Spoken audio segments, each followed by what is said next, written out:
Okay, so we need to talk about what on earth is happening with celebrity interviews. Because lately, things have gotten, well, they've gotten really weird. Just painfully, cringy, and awkward. You see these actors on massive press tours who look like they'd rather be literally anywhere else. And it all seems to come down to some of the most bizarre questions imaginable.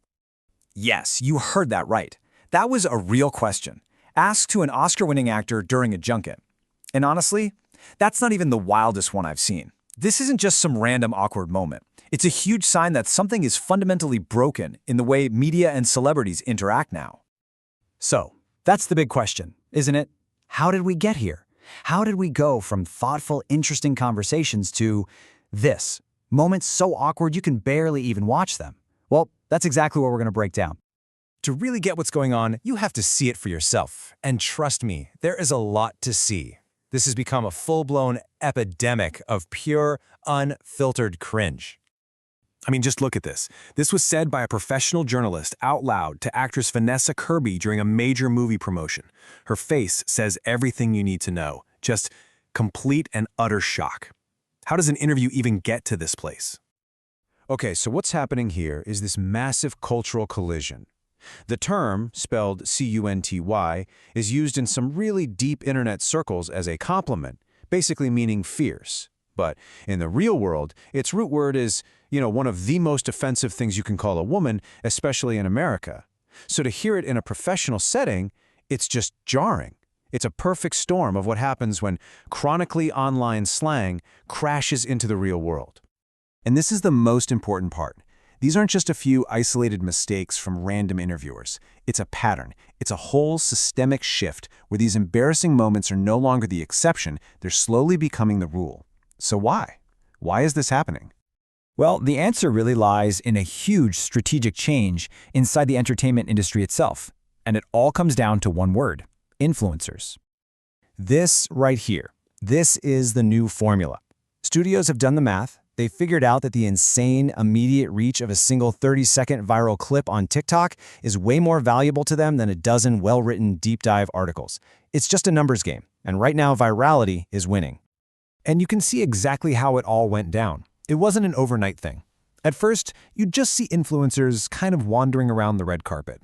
Then, and this was the big turning point, the studios started handing them microphones. And now, we're at a place where influencers are getting the priority spots at press junkets, while actual journalists are pushed to the side. Why would they do that? Because of numbers like this. Tens of millions of views.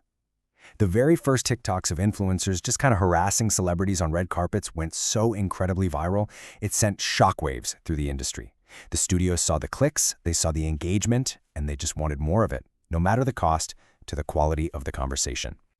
So that brings us to the consequences, because when the main goal is just to create a viral moment, the entire craft of interviewing, of journalism itself, just starts to fall apart.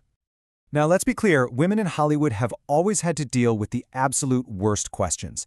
For years, someone like Scarlett Johansson was constantly getting these awful, sexist questions about her diet or her underwear, while her male co-stars got to talk about, their actual work. But now we're seeing this new, really strange trend. While things are thankfully getting a little better for women, male actors are getting hit with this bizarre wave of deeply inappropriate, almost fan fiction-like questions about their bodies. Being called daddy to their face or being asked about other men's bodies, it's just weird. And this quote really captures the frustration you hear from the professionals. I mean, they've spent their entire careers learning about film, honing their craft, fighting to get a seat at the table, only to see it given to an untrained content creator who's just there to get a clout-chasing clip. So what does that mean for the real journalists? Well, to stay relevant, to even get access anymore, a lot of them feel like they have to start using the same playbook. They have to play the game. And that means dropping thoughtful questions and trying to create viral bait instead. This is a perfect example. This was a professional journalist trying to use this super obscure Gen Z slang in an interview with Chris Pratt. The word was gat, which is a niche online term for outfit. It's a word that like 99% of people have never heard spoken out loud, and it made absolutely no sense. You can just hear how forced and cringy it is. It's the sound of someone trying way too hard to go viral. Oh, but it gets worse.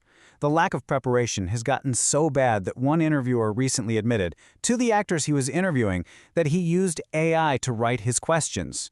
And of course, the AI got basic facts wrong, which led to this just painfully silent, awkward moment. I mean, it's a total breakdown of the most basic standards of the job.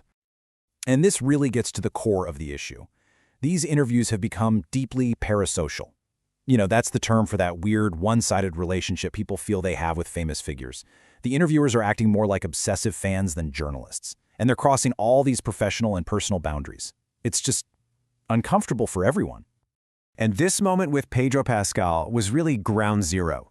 He was responding to this whole internet obsession with him, and he made this one little playful joke, calling himself Daddy. It was meant to be funny and self-aware, but what it did was accidentally kick off this years-long trend that he has not been able to escape. You can see how it works right here. The joke goes viral. Then, for years, in pretty much every single interview, he gets called Daddy. It got so ridiculous that other A-list actors, Oscar winners, were being asked their opinion on him being a daddy. And you can just watch over time as he gets more and more visibly exhausted by the whole thing. It creates this really strange, uncomfortable dynamic.